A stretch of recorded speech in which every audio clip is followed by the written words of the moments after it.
What's going on, everybody? Welcome back to the Real Bodybuilding Podcast. This is episode number 141, and I'm here with the Indie Pro Champ, Blessing Awodibu. How are you, sir?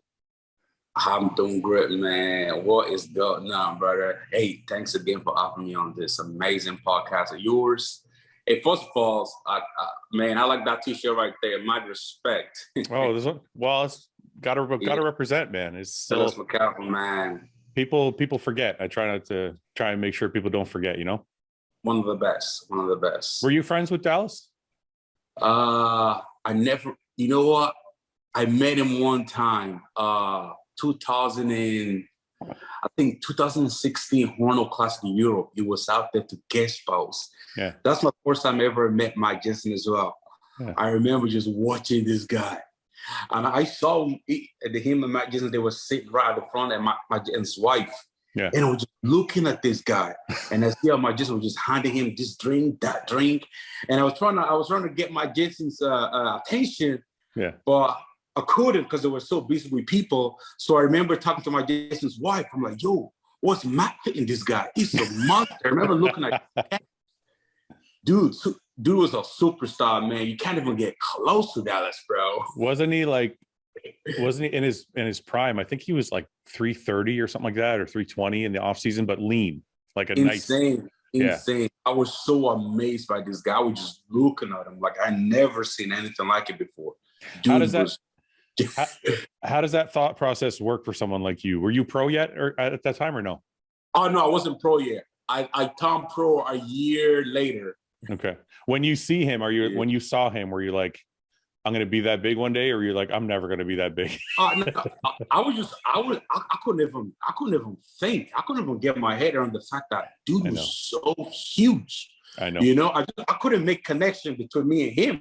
Because like this guy, I was just looking at him like, yo, this guy's fucking alien or some shit, I know. It was nuts. I competed against him in the 2017 Arnold, and I remember just watching him backstage.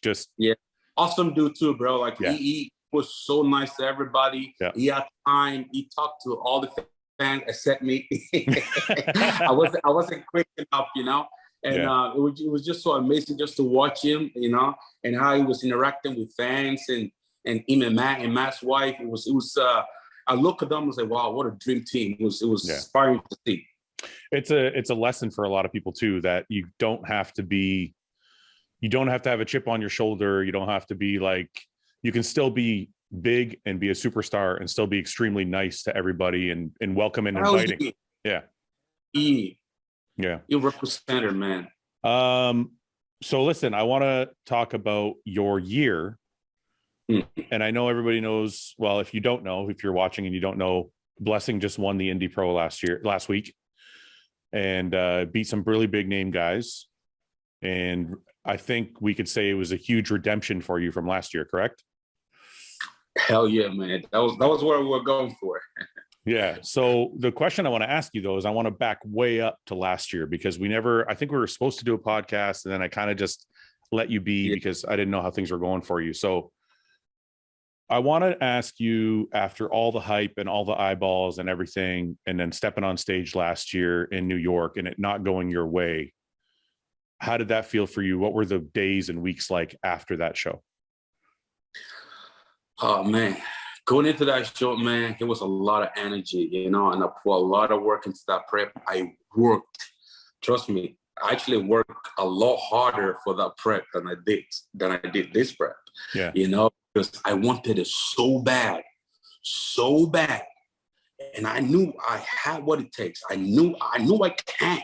Yeah. I wasn't just talking shit. I knew I can, and I think that's where the mistake kind of comes as well. So I overworked myself, and it was a lot of mistake made, unnecessary cardio was done, hours on that Stairmaster, you know what I mean? So it was a necessary mistake, Yeah. And nobody was to blame for it. This is part of the journey, this is part of. I'm so glad that I made that mistake last year, because trust me, it made me so much hungrier, for see what happened yesterday or last weekend.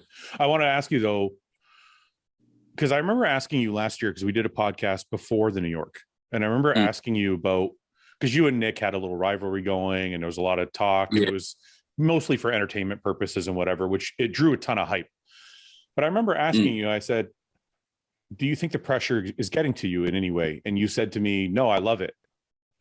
And now I see this prep, and there was a lot less negative hype. There's still a lot of hype. People still want to see you, and people were loving that your progress pictures were looking better and better. I remember seeing them coming up, and I'm like, blessing's different this time. But do you think the pressure from the hype last year and the rivalry you had going caused any of the issue? Bro, trust me, man. No pressure can ever get to me because, no. Honestly, though, I know where it came from, bro. Okay. People don't know what bodybuilding means for me. Bodybuilding fucking saved my life, bro. It's saved my family life. Yeah. Because when my mother, give myself my big brother to a stranger, we got smuggled from Nigeria, Ireland to Dublin. I came from the poverty, the worst of the worst. Like I'm sure I've talked about it many times. When you see them African kids, walking miles with a bucket of water, firewood, to from one place to another. That was me, bro. That was me. So I knew where it came from. And when I got the opportunity, when the Irish people took me in, and give me the opportunity to have education, I wanted to be the best at anything that I put my hands on. Even in school, I worked extremely hard because it was always about my parents. I have to pay back to them. I have to go home and take care of them. But when college didn't work out, and I discovered bodybuilding, after winning the junior nationals, the Arnold Classic Junior in 2013, I decided that's when I truly knew I got what it takes to be one of the best bodybuilders in the world. And I really, really do believe in it because work's in my blood. You know what I mean? Yeah. So I truly believe I can be one of the best to ever do it. So that motivation there, with all the pressure going into that show, it wasn't because of that. It was just, and the fact that, I didn't prep for, I didn't compete for like 4 years. So it's you kind of forget things, how, and then you're dealing with a new body and, a new coach. So, and like I overworked myself, I over dieted, things. So that's got nothing to do with, the pressure, I follow the plan and, it is what life happens, it is what it is. Yeah. I didn't know that stuff about your past. I know you told me that you moved to Ireland and everything, but I didn't know that you were living in that type of poverty. Can you? Hell yeah, bro. Can you catch me up a bit on that? Like, so you had 2 parents, how many siblings, and how poor were you? Like, I came from a very big family. I got 5 brothers and 1 sister, and bro, it's when you're in Africa, when you're poor, man. There's no class. It's poor and rich. And when you're poor, there is no way out. There's no any kinds of opportunities. You gotta, even though it doesn't matter how hard you fight. Plus we were living in a village. I didn't come from Lagos is the city. We came from far. In the jungle, you know what I mean? Yeah. So yeah, man, that's all that struggle, and when I got the opportunity, to actually, fight for something, I wasn't gonna let it go. Yeah. Do you think that they call it immigrant mentality? Do you think that immigrant mentality of, moving to Ireland and having a chance is what made you successful? Because you're like, do you think I don't want to go back there? I don't want to end up like that again. And that's kind of what drives you?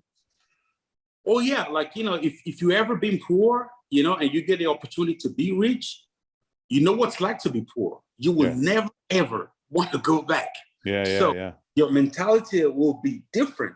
Like when I was growing up, with like no shoes, 5, 6 years old, like I'm on the farm, doing work with my dad, trying to find some food and maybe a piece of meat on somewhere so we can feed ourselves. So So that mentality, and then being able to escape, that situations, and coming into Ireland and seeing, wow, people actually have electricity. People got TV. People got a fridge in the house. They don't gotta, and then all these things. So it's like, wow, what a life, So I was just taking everything in, and every single opportunity, I would just holding and grabbing onto it, Yeah. Yeah. I mean, things that we take for granted seems like we're all new to you. How old were you when that first hit? Like when you got to Ireland, how old were you? I was 9 years old, man. No English, no nothing, bro. Yeah. Wow, man. That must have been a hard adjustment. Came in with a fake name, fake passport. And that's why, I will always be extremely grateful for the people of Ireland, the Irish people, the government could have sent us back, deported, but they took us in, they gave me the opportunity to have a little bit of education, to dream and become somebody, so I can. Sorry, Blessing, that's a really inspiring story. And maybe I don't pay enough attention, but I don't hear you talk about this that much. Like when I think of Blessing, I think of funny, flashy, like really good, really like outward personality, but I don't ever think of these things that you're talking about. Is it something that you don't want to be identified with, or is it just something that you don't think is important to talk about, or why not tell people such a good story, such an inspiring story? I actually, okay, I'm gonna be honest, right? So if a lot of my friends, right, I've been speaking about this now, I start to tell my story, I started telling my story last year, I don't know if you ever watched the podcast with myself and Kai Green. I watched part of that. Yeah. I literally, I throw everything out there.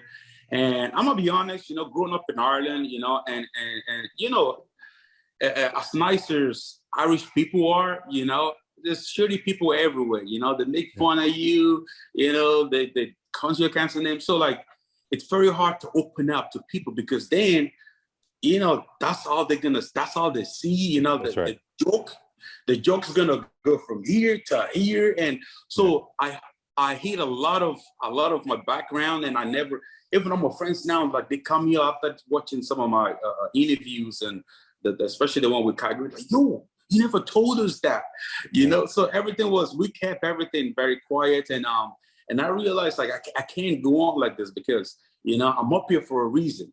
I'm up here to inspire kids. There are a lot of kids out there who doubt themselves. Sure. A lot of kids out there who, just because of their background or because of the environment, think they can never be shit. Yeah. It's not like that. It doesn't matter where you're from. Doesn't matter your background. It doesn't matter whether your dad was there or not.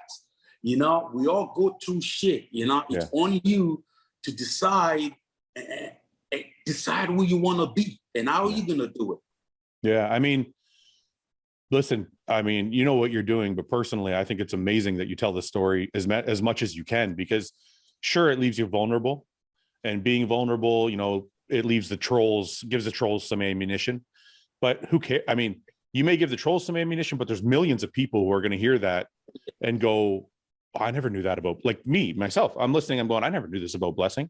Like, this is a really, it's a valuable lesson for people to hear. So anyway, I think the first time I had you on the podcast, this is what I wanted. I wanted like the deeper version of who you were, because the funny stuff is cool. I mean, that's great. It's entertaining, but like, to me, this is the value that people can take. Like, yeah, you can be funny, you can be this, but also remember, like, this person wasn't always successful, didn't always have everything. That's a really important lesson for people to learn. So anyway, thanks for sharing that. But and I was just sorry.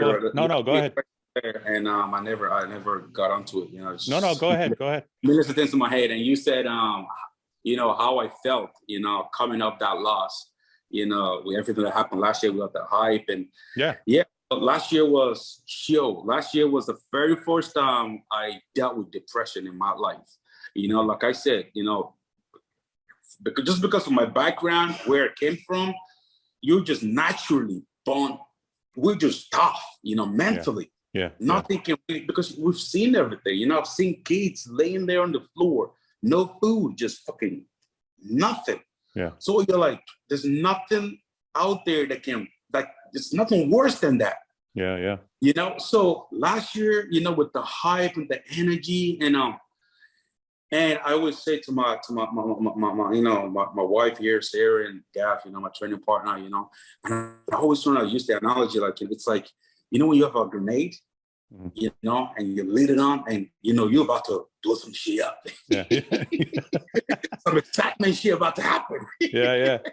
So you lit up the grenade and you throw it, and you're all excited for this big bang. Yeah. You know, and then it goes, it fizzles out. Yeah. Big disappointment. Yeah. So you know, what when you say you dealt with depression, was it like immediate? Was it like, you know, the minute you got off stage, you're like, man, I fucked that up? Or was it like something that came on in the weeks after? Or was it because of social media pressure? Or what drew it, and how hard was it for you?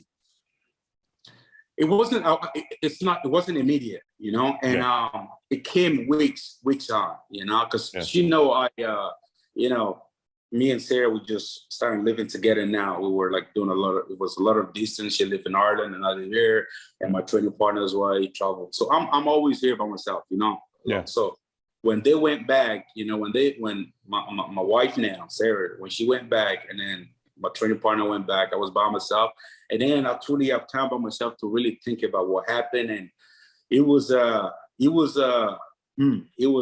tough, bro. It was, I went 3 months without sleep. I'm talking without sleep. I couldn't sleep. I did all the tests. That's the first time I ever done the EKG test, stress test. Yeah. Got my blood work done. You know, I stopped bodybuilding completely. I was trying to figure out what's wrong with me. I couldn't connect. You know, then I started to speak with people out here, you know, my friends, you know, because I did I did all this, like the doctors tell them like that, we don't know why you're not sleeping, because you're functioning, everything is perfect, your system is good, your blood is good. Yeah. You know, I became more open about it.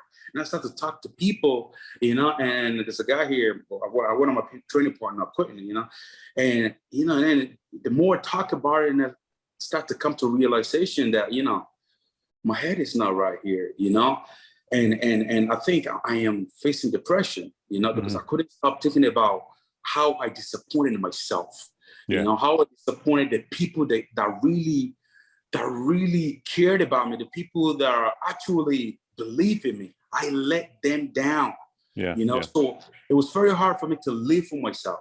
Yeah. And I was in my head 24/7, especially when you have nobody around you to speak to, you know, and it was a tough time, bro. It was really, I didn't start getting better until, you know, my wife came back, and the more I spoke about it to her, and we started doing stuff, we started going out, and, you know, just, and then all of a sudden my sleeping problems stopped, you know, so I'm always just trying to, you know, spread this message out that anyone out there who's going through depression, it's okay. It's okay. It's part of life. It's part of the journey.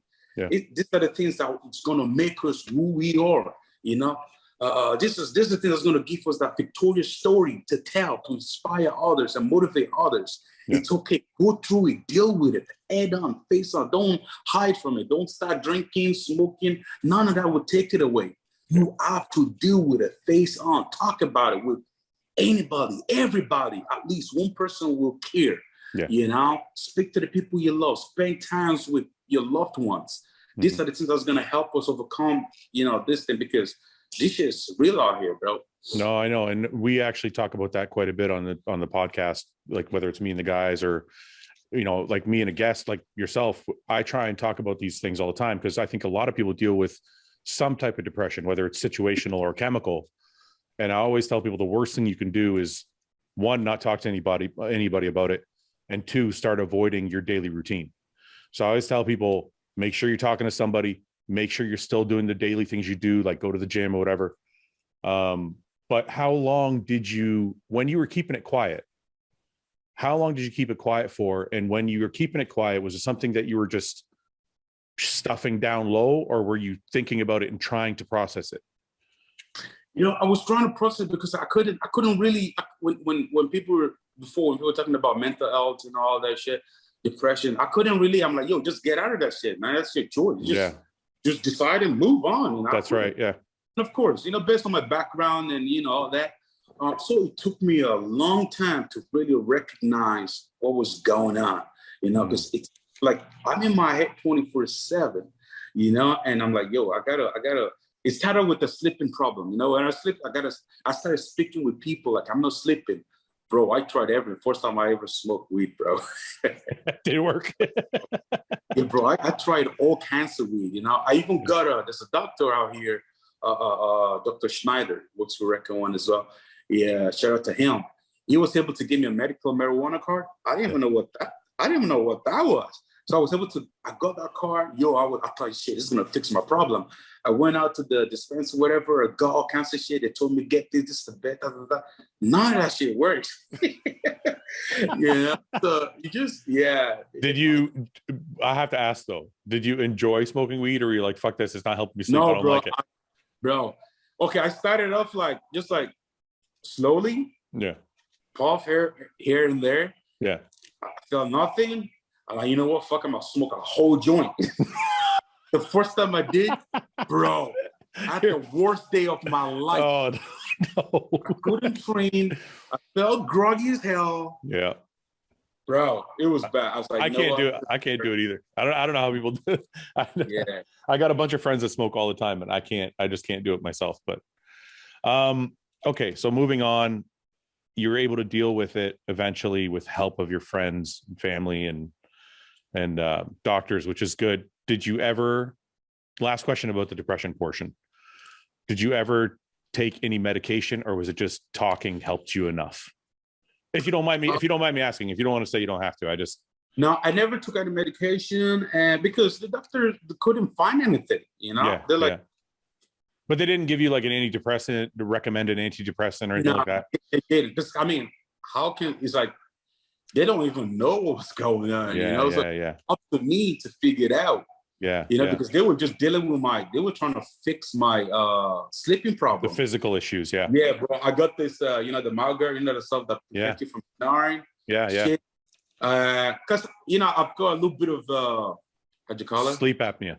Sleep apnea, yes. Yeah. Whenever I'm like 280 to like heavier. 300, bro, it's awful. Yo, advice to all you bodybuilders out there, bro. You ain't gotta be 300, bro. To put on lean muscle mass. It's so dangerous. Yeah. Big numbers, bodybuilding is not about that. It's about staying healthy. 300, bro, that is not good for nobody. Yeah. Whenever I'm around that number, I could never sleep. Snoring like crazy and my sleep apnea. Did you get it? I got it. I got the machine because Kai Green told me a crazy story. Yeah.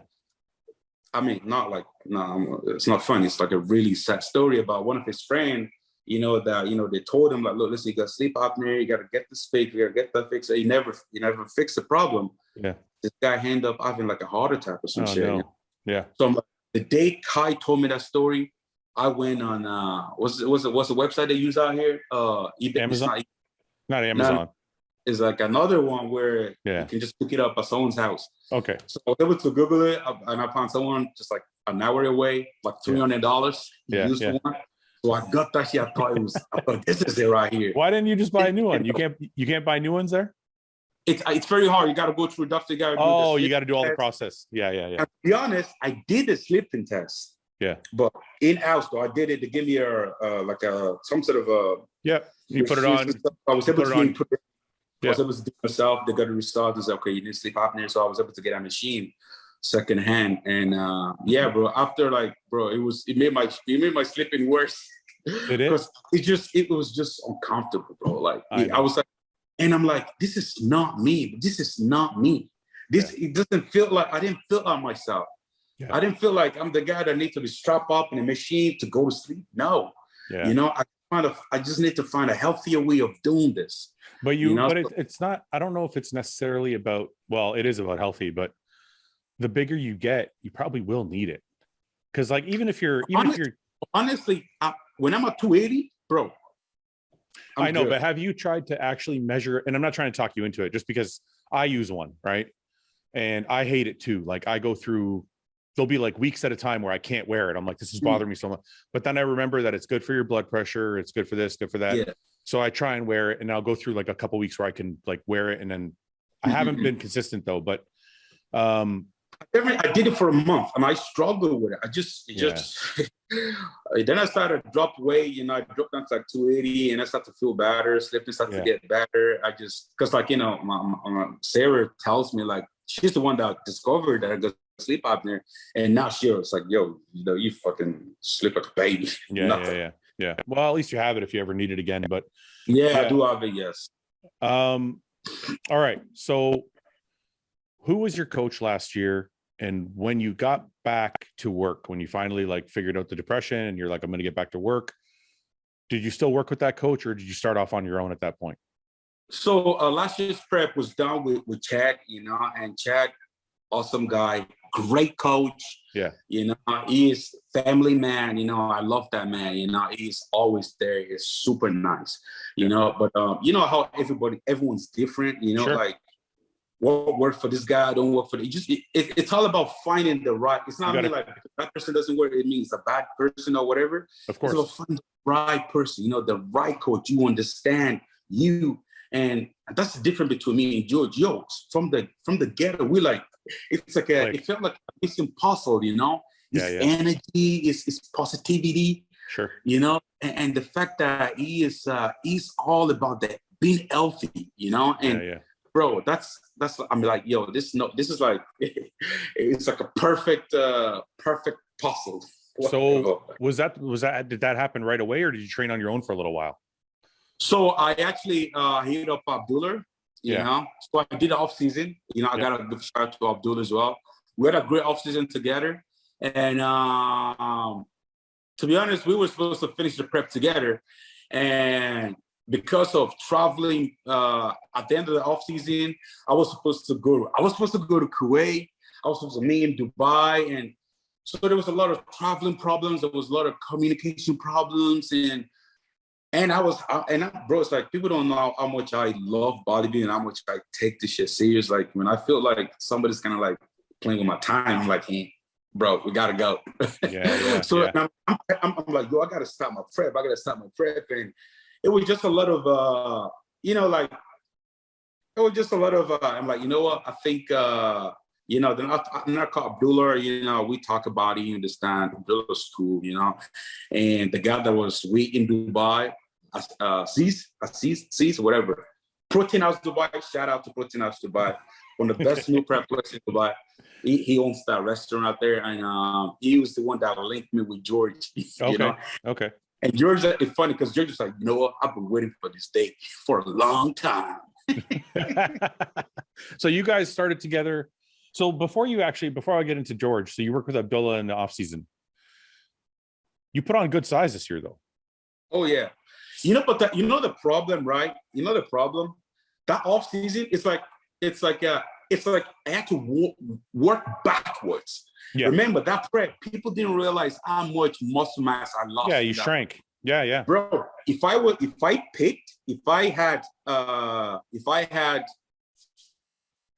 had George last prep, bro, if you guys would have get what you guys were waiting for, the battle between me and Nick at New York Pro. Yeah. 100%, you guys would have get that. But people didn't realize how much muscle mass that I lost. So at the start of that off season, we had to like walk backwards to gain back all what was lost. Then make some new progress. How it is. Yeah. So if you had such a good off season, I know you had some communication issues, but was it just like it didn't work out with Abdullah because you're like, I just want to do something different, or just the communication wasn't there? Because it seems like you had such a good off season. In my mind, I would think, well, I'm just going to keep on rolling. So not to harp on the coach thing, I don't want to put you in a bad spot. I just most people would be like, well, why don't you just stay with that guy if you did so much good work? Or was it just because you met George and it just felt right? For me, it's a lot more than just building muscle for me. Okay. It's a lot deeper than that for me. Sure. And the connection with me and George and our similarities, and it's just, it's like, you know, I felt like we were put on this journey together to change lives and to inspire people, you know, and it just felt right, you know, and George, you already know, check George's resume, man. This is a guy that whooped cancer's ass. They wrote George off, bro, because he was sick for 3 years. You know, and on top of that, he's still loving everybody. He's still helping everybody. George helps so many top bodybuilders every goddamn day. And I feel like everyone just used George, you know, and they toss him to the side. He never get credit for, because he's low key helping a lot of guys like you guys don't know. So let me ask you this though, and I'm just playing devil's advocate here. So please, anybody watching, don't take this the wrong way. I think part of the reason George doesn't get the credit he deserves is because he's works with guys who are already at the very top of the game, right? So I know George has worked with Kai. I know George has worked with Branch. I know he's worked with Dexter. I know, and these are all obviously icons, legends of the sport. Yes, sir. But I think because they're legends, like when George started working with Branch was already winning. George made him better, but Branch was already great. So I think when that kind of thing happens, people don't give the coach the type of credit they deserve, because same thing with Dexter. When George started working with Dexter was already great. And then George made him better.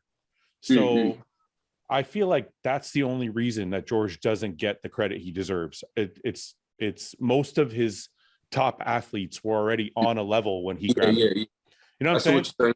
You're more a better example, to be honest, because nobody had seen what you could do yet. Yeah. And then all of a sudden you and George work together and you get this like, wow, right? You get this wow. So that to me is actually more impressive. So anyway, I don't know if that's how other people feel. Makes a lot of sense, bro. I'm just speculating that could be one of the reasons. But anyway, so you get into your prep.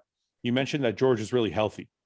Is there something he did in the prep that felt healthier to you than previous preps, or something that you didn't think other guys were doing that made him like a healthier coach to work with? Everything, bro. Everything. Like what? Like give me some examples. Let me go check my list. He sent me a list. I look at the list. I look at my training partner. I'm like, yo, why do we got 3 things instead of 25? That's a bit, yeah. He said, I don't know. It's the guru. I'm like, can I trust this guy? But I was gonna ask you that though. When you saw that, were you like? He said, I don't know, bro. We just gotta wait and see.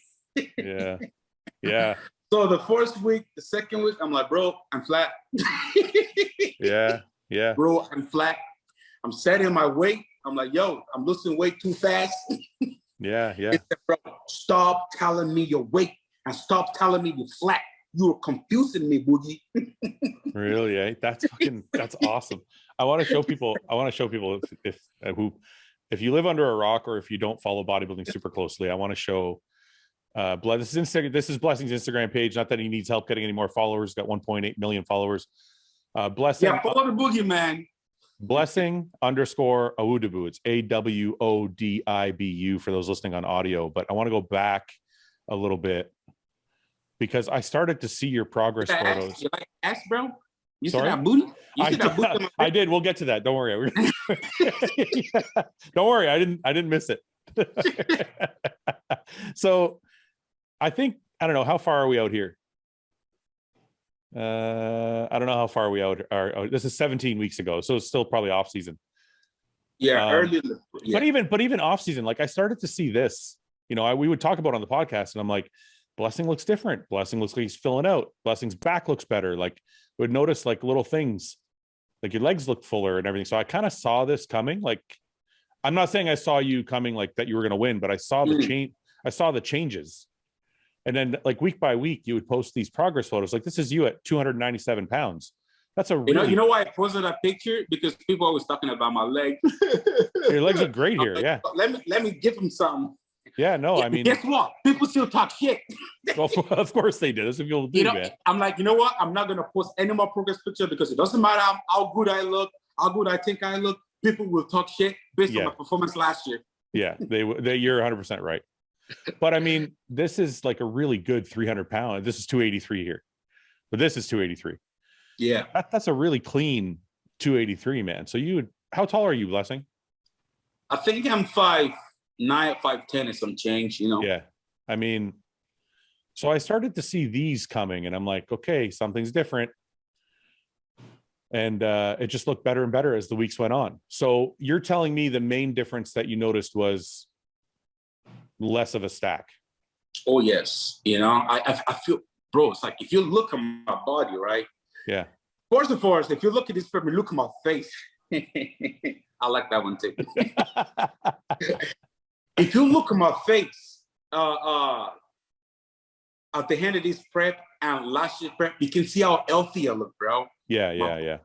My muscle look healthy. I feel healthy. Yeah. Throughout the prep, I was staying full and hard. We did not lose the hardness one time. Even most of the time that I think I was flat, I was still really, really hard looking. Yeah, this is really good, man. 9 days out, it's impressive. So we never cheated. And that's one of the other things, you know. George hates junk foods, bro. He does.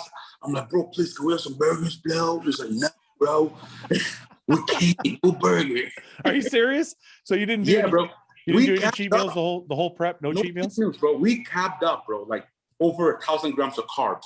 Yeah.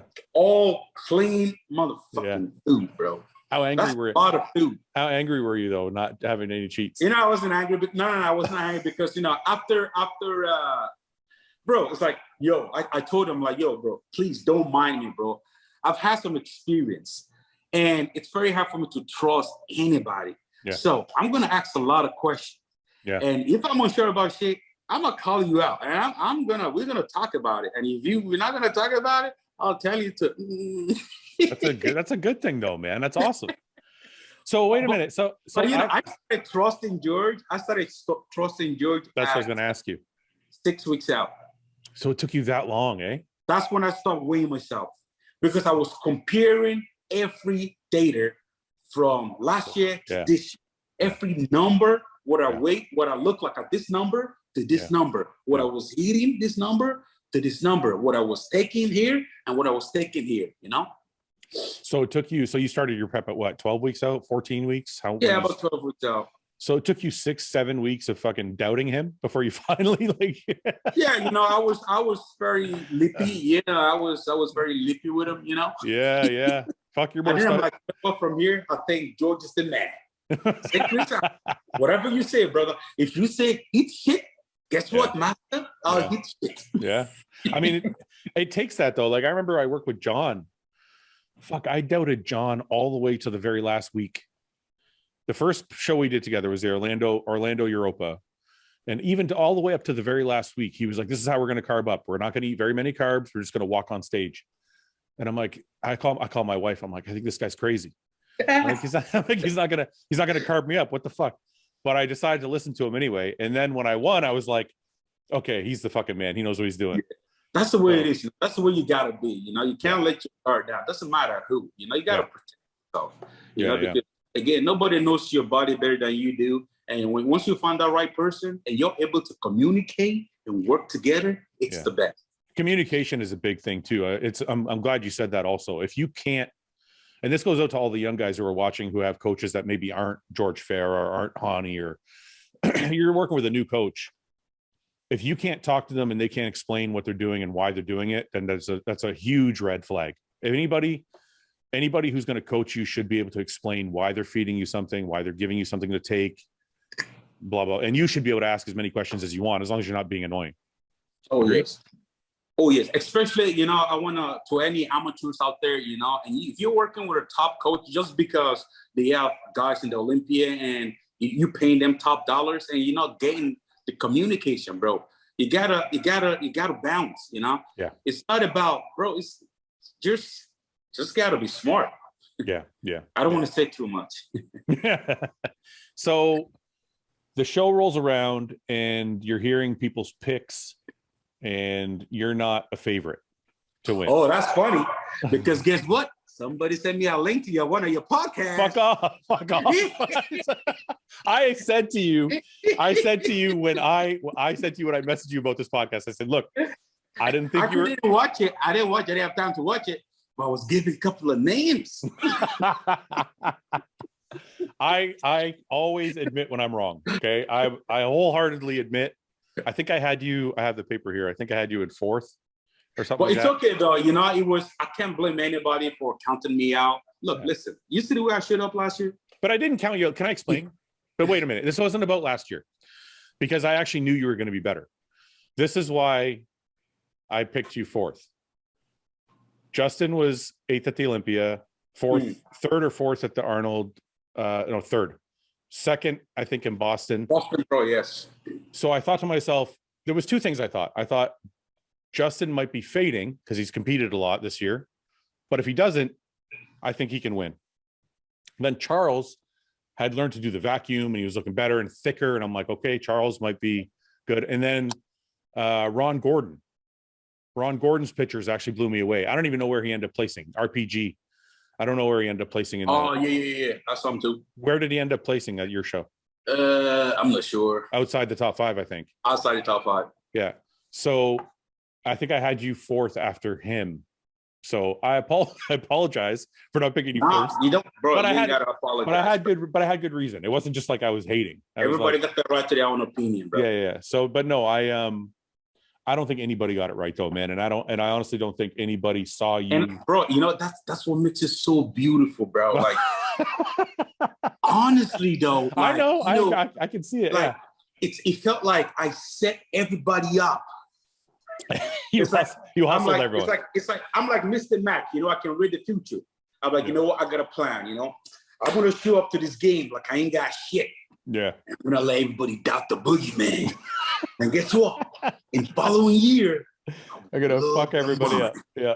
What I did. So this was you last weekend. That's a really, really good package.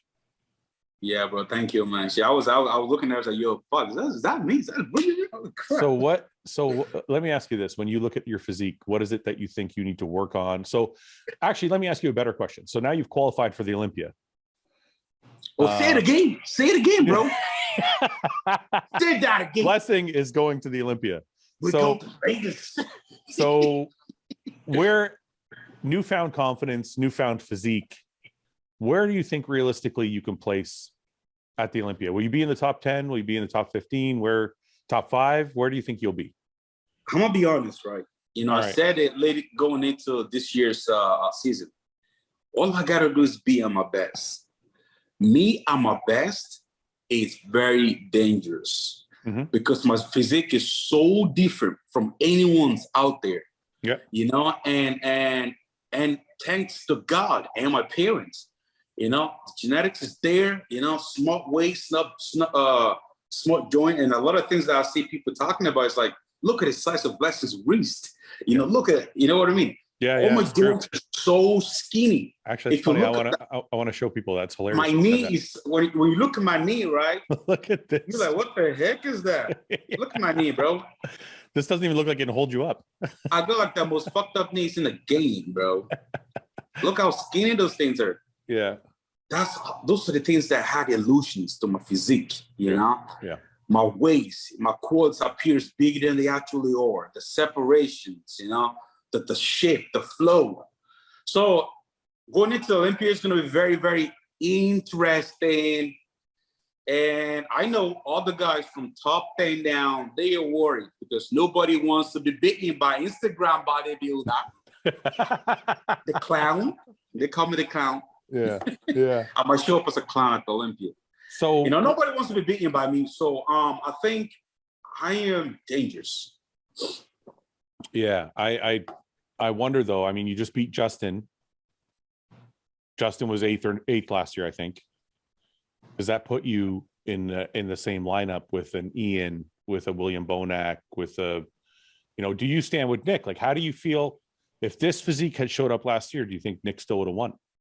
I'll smoke Nick. If that physique showed up last year, I'll smoke Nick. No, you think so?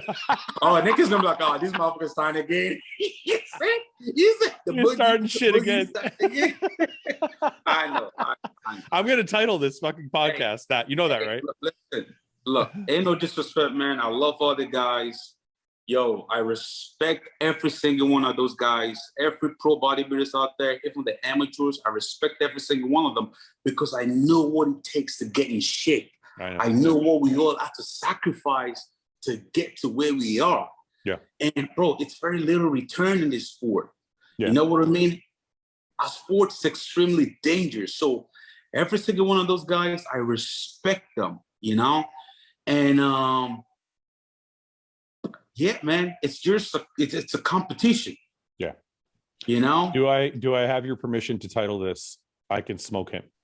Yeah, you can. Sure, he's gonna watch it like look, you can title anywhere anywhere you want, but yeah, I forgot what I was saying, but so listen, what's the plan now? Right now you're gonna take it easy for a little bit, and then you're gonna get into a little bit of an off season because you still have time, obviously, all the way till December. The show's not till December, so you're probably gonna start dieting till September. So you probably have 2 or 3 months of growing, or what's your plan right now? So right now, you know, we got New York in a few days. You know that? Oh, you're doing New York. Yeah, you forget? I didn't fucking know. Will I not be stupid not to do New York? Yes, you would. Hell yeah. So New York right now, yeah. Nick call himself the king of New York. But guess what? He's a fake of king of New York. Because when he won New York Pro, that was in Tampa, wasn't it? Oh, shit. Now, New York Pro is in his own hometown, baby. So you're going to, so who else is going to be in New York? The same guys from? Same people. Yeah. Same amazing bodybuilders. Anybody else added to that you know of? No. There's a guy from Europe called Peter Klanka. I know. Yeah, Clancy, I think he's from Croatia. That guy's a beast. Yeah, he's big. I don't know if he's going to be in the condition he needs to be in to beat you, but he is definitely dangerous. Yeah, you never know until they show up, you know. So yeah, we got New York in a few days. That's gonna be a hell of a show. I want everyone to tune in, watch the live. You're gonna begin all kinds of action from the boogeyman. I'm gonna be talking shit on stage, and yeah, man, it's gonna be a hell of a show. And right after that, I think I've got some time. I'm gonna take some time off, you know, let my body rest and clean out my body, you know, stay healthy. Yeah. And I think with George, I got 3 months off season with him, and then we're gonna do like maybe eight weeks of prep because, you know, the goal right now, going into the off season right now, you would not see me around 300, bro. You would not. Yeah. You would not. Yeah. And especially, I can't perform. You know, like I've got a really horrible knee. So whenever I'm like 295, 290, bro, the pain. Squatting becomes a problem. Hack squat becomes a problem. Yeah. And right now, I feel so healthy. I feel so good. I can move. My knees don't hurt. Yeah. My training is like fucking up there, you know? So that, I can make all the necessary progress that is needed to be able to be enough at the Olympia. And you asked me, you said, what do I need to work on? Everything, bro. It's like, but is there a muscle that you see more than others or areas? Probably my hamstring for sure. Hamstrings, glutes, quads. And the problem with me and the rest of the guys is like every ounce of muscle that I had onto my frame is fucking dangerous because I don't need a lot of muscle to look crazy on stage. It's true. Like we're talking about the illusions, the smart waist, the smart joint.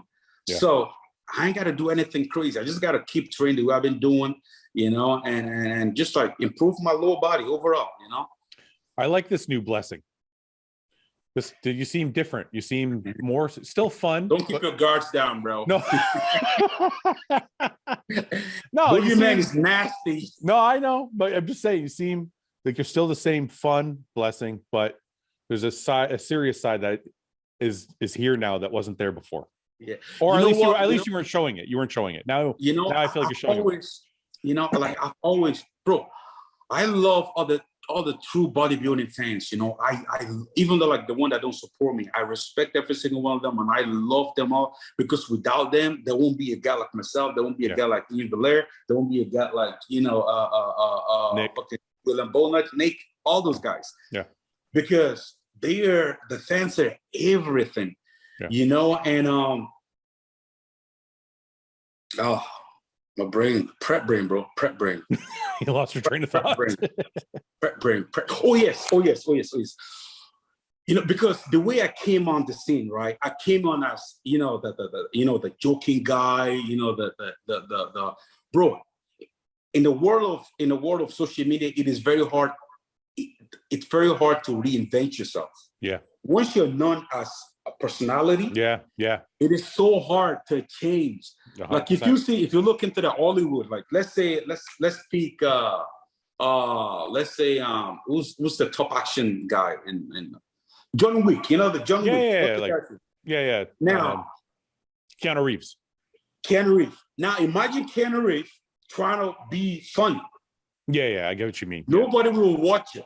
Yeah, I got you. He's known as like so everyone, I'm known as, I'm seen as, oh, the joking guy, the guy said, but it's not that I hate it, I love it, but I don't want to just be seen as that. I want them to see my love for bodybuilding, that all I care about is bodybuilding. I love this sport and I'll do whatever it takes to make this sport look beautiful and cool. Yeah. And me showing up like that, the way I did, it's like, oh yeah, we know he's you know what I mean? And I'm just trying to like prove to them, like, look, listen, bodybuilding is my life and I got what it takes to be the best. Yeah. I'm not just all that video stuff. All the extra stuff that I do, I literally doing it for the fans, to entertain them. You know what I mean? Yeah. So, and I'm glad that, we're finally here. I'm known as a professional bodybuilder now. Huh. Yeah. Remember when our first podcast, when we talked, one of your main objectives back then was to teach people that, or show people that if you're bodybuilding, you don't have to just sit and eat your chicken and rice and not leave the house and blah, blah, blah. That was one of your main objectives when we first spoke. Oh yeah, still is. And I know, right? But what I was going to say is it makes it more valuable now that you've shown the other side. Hell yeah. Because if you tell everybody you can do whatever you want and you can have fun, but then you don't show up looking great, yes, then people are like, well, that message doesn't mean anything. Yep. But now you can say, look, I still had fun. I still shot video. And I fucking work my ass off at the same time. Yep. And that's why it hurt me so much. Yeah. Of the way he handled last year. But Yeah. So this message is much more powerful because now you're like, now it resonates with people. Oh, look, you can still have fun and look awesome. Hell yeah. So yeah, that's because we have so many young, bro. Social media is all fitness. Yeah. And we have so many young kids picking up the way you want to go to the gym, want to be cool, and they're seeing us, they're watching us, So how can we make this thing look cool as hell? Sure. How did McGregor make UFC look cool as fuck? Yeah. I got by him being him and being entertaining as fuck. Everybody want to watch him. But also winning. Like the two. Of course, you have to win because everybody follows success. That's right. Everybody's attracted to that thing because of course people take inspiration for it because they feel like they can do it too.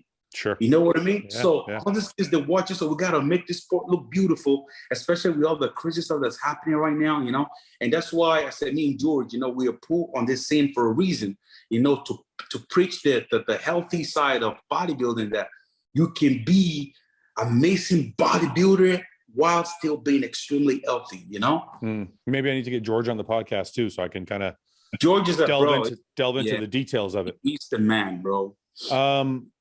So I want to ask you, when you win a show like this, and if you potentially win New York this weekend coming up, don't gas me. What's that? Don't gas me. Okay. Just let me ask my question. So, does contract talks come into play? Because I've heard some rumors about you and Redcon. I'm not sure if your contract is up or if you're leaving, if you're staying. So I know as a bodybuilder, when shows roll in, you're planning your shows, you're planning on winning or planning on placing, you're also thinking, this raises my stock and I can ask for a little bit more on a contract, blah, blah, blah, blah, blah. So does that come into mind when you're winning these shows? Like, do you also think like, hey, this is also my career that I got to think about? You know, I'm feeling a little emotional right now, you know, because there's one person that I wish, you know, he's around, you know, to witness all these. And, you know, he's, a lot of people talk shit about this person, but it,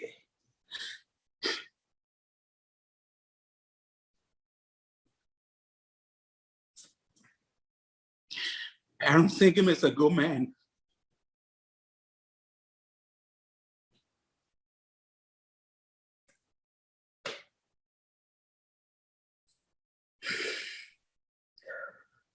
You okay, man? What is it that's making you emotional about this right now? Obviously, because he's not around, but to watch. Because he gave me an opportunity to come to USA, you know? Yeah.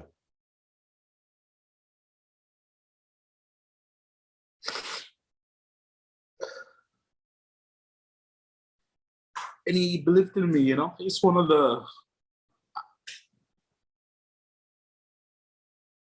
Yeah, I don't think people understand that when someone gives you a contract, that's what that means.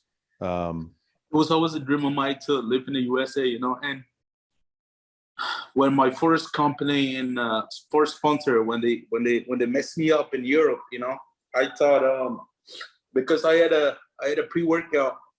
I was with this company for 5 years, and I came up with the Boogeyman name, and I market the hell out of the Boogeyman. Boogeyman became very big in Europe, and we launched a pre-workout with them, and then they cheated me out of it by stealing my trademark. And you know, it was a hard time, man.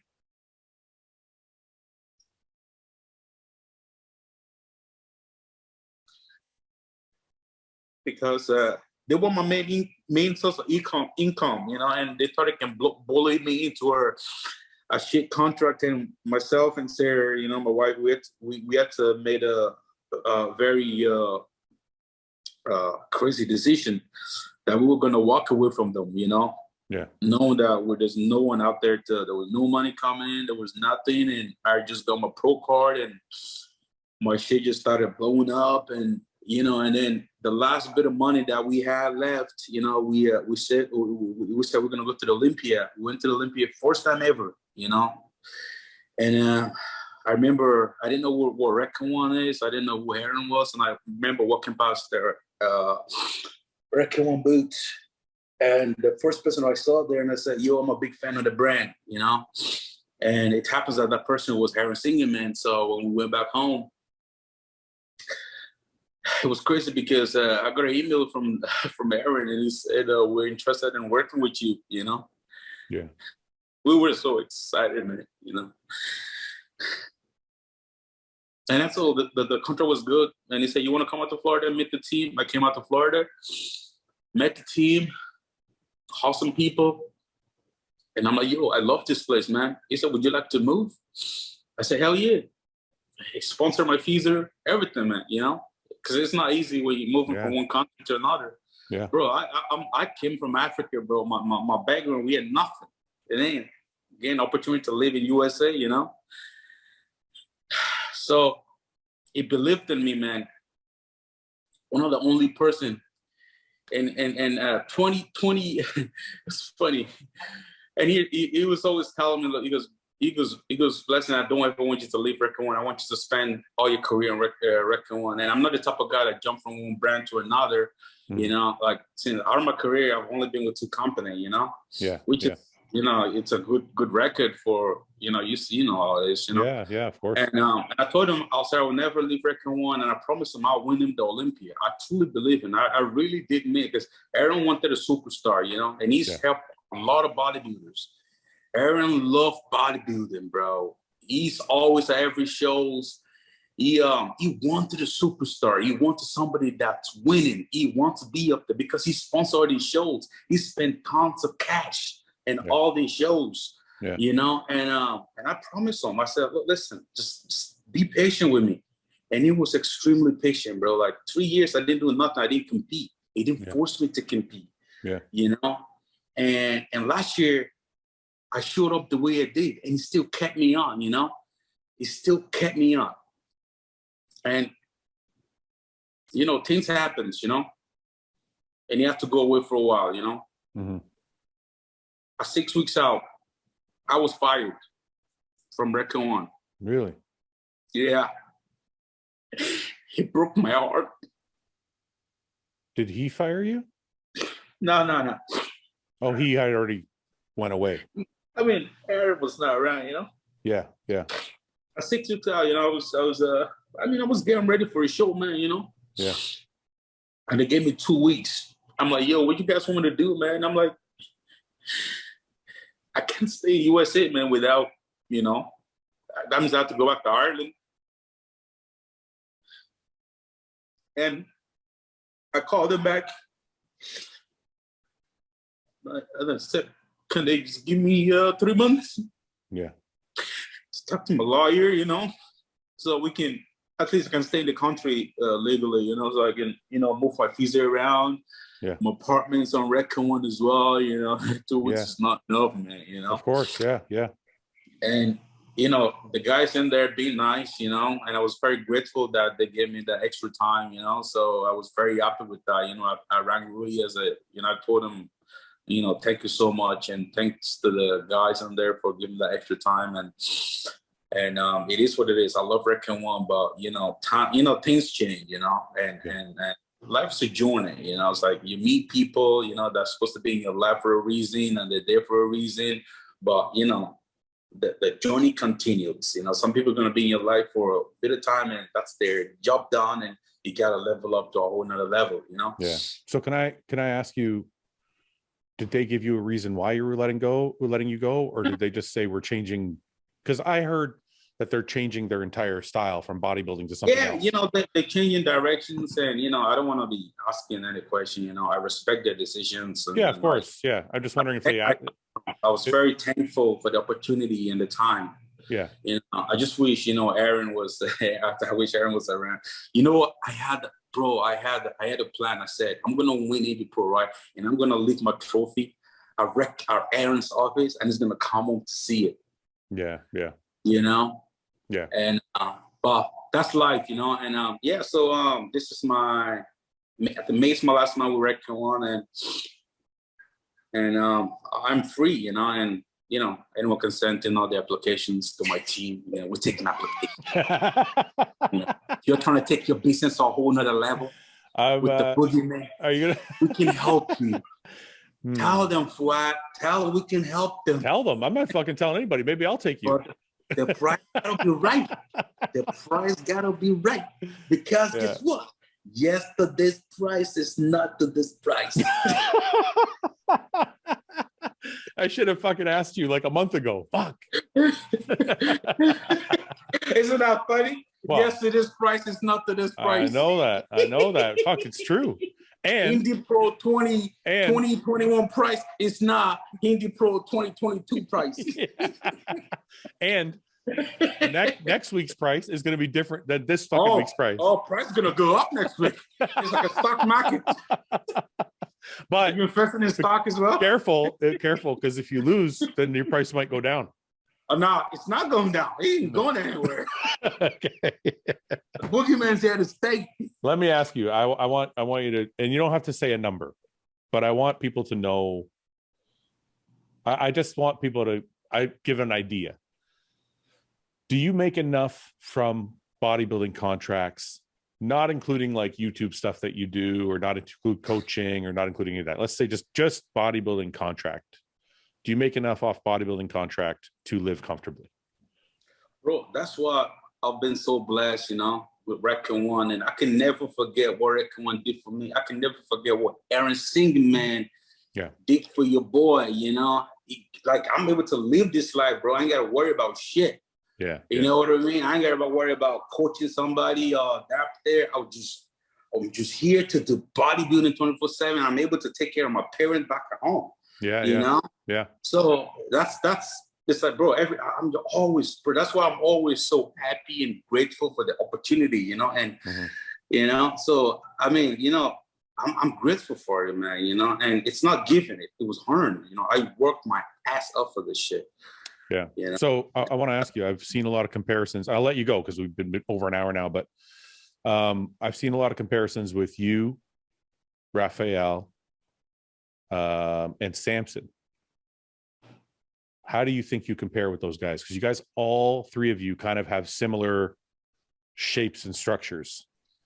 You know, when I talk about the boogeyman, that's why people don't know who the boogeyman is. You know, if you go look the boogeyman up, 2017, what I did, I killed every bodybuilders in Europe. That's not me. I'm not blowing smoke up my own head. That's what I did. Yeah. I got 6 pro cards, 6 shows, 6 overalls, unstoppable. All those guys you mentioned, I beat all of them before, you know? Go to the Arnold Classic. But they're a little different Arnold Classic Europe. Yeah, yeah. That's why I have so much confidence and belief in myself. Yeah. You know what I mean? Samson, one hell of a bodybuilder, man. I love that guy. Yeah. Rafael Brando, salute to the Brazilians. Yeah. He's one hell of a bodybuilder, man, and he represents bodybuilding community well in Brazil. I saw his performance in Brazil. I fucking respect that, man. He gave the fans their money's worth, and that's what bodybuilding is all about. So Rafael, all the Brazilian fans, you guys are the best, you know? And that's why the Olympics is gonna be so interesting, man. You got a guy like Rafael, beautiful symmetry, small waist, hitting vacuum. You got a guy like Samson, amazing, just beautiful physique, small waist, hitting vacuum, you know? And look at Charles, man. You see how his physique just transformed, you know? And we gotta give credit to all the classic guys, you know? Steve-Bomb, Rolf Diesel, Dino, Muscle Beer, whatever that guy's name in Germany. They're You're thinking about Breon, they're king, Breon, bro. Yeah. Such a positive influence on the men's open. But a couple of years ago, everybody's working with bubblegum. Now look at the men's open now. It's beautiful. Yeah. You know, and it's gonna be even more beautiful with the boogeyman in that lineup. Yeah, I want to see. So, I'm interested to see you next to Nick again, though. Oh hell yeah, man! It's gonna be a hell of, you know. We can start hyping it up now. We'll start hyping it up now. Yeah, but Nick knows though, you know. Nick knows, you know. Nick knows what? Me, I'm a best. He knows me, I'm a best. You know, me, I'm a best. Me, the boogeyman at his best, the mutant at his best. Oh, you can't help yourself, man. You can't just You know, I love Nick. You know, I love the guy. You know, I know. He has an affinity for you too, man. I like that you guys. It's nice that you guys had a rivalry. But I'm gonna apologize. I'm gonna apologize to him now in Hurley.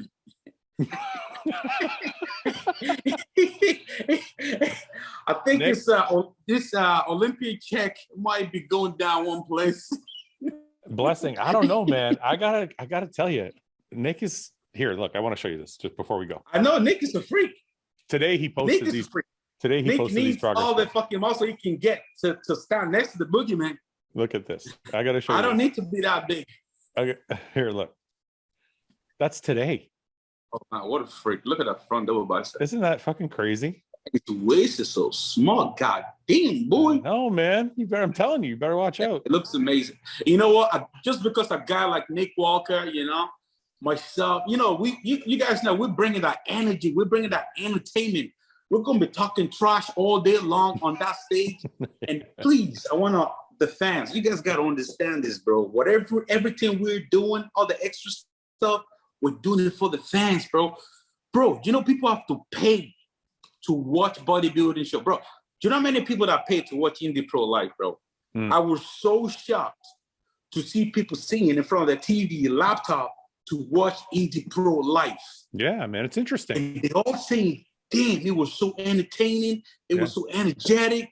Yeah. Hey, they love the back and forth with myself, and there's no feelings to this. Yeah, this is competition.